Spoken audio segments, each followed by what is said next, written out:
O Defensor, canção de Zezé de Camargo e Luciano, um grande sucesso. Sabe aquela canção que fala do homem que bate na mulher e de repente essa mulher encontra um outro homem que dá aquele carinho pra ela? Pois é, hein? Olha aí.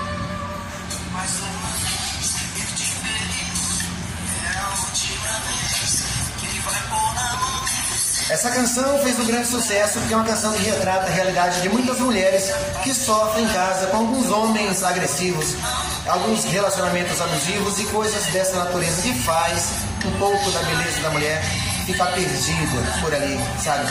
E a mulher de repente até tem vontade de fazer loucuras, sabe? As mulheres que fazem loucuras assim gostosas, porque às vezes os caras são assim violentos, bate, agride. Você não pode fazer isso com a mulher. A mulher tem que cuidar dela, ter carinho.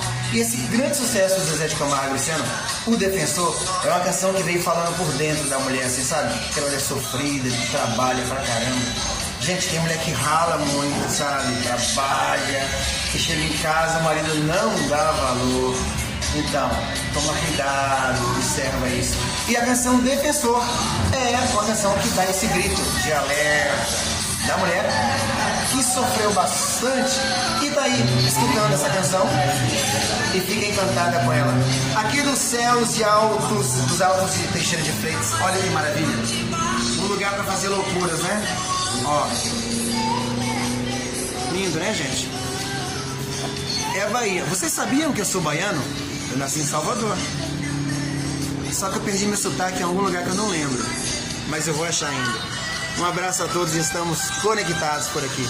E você já fez alguma loucura aí? Comenta aqui nos comentários. Não precisa revelar o nome. Fala assim, eu já fiz. Tá bom? Um abraço a todos.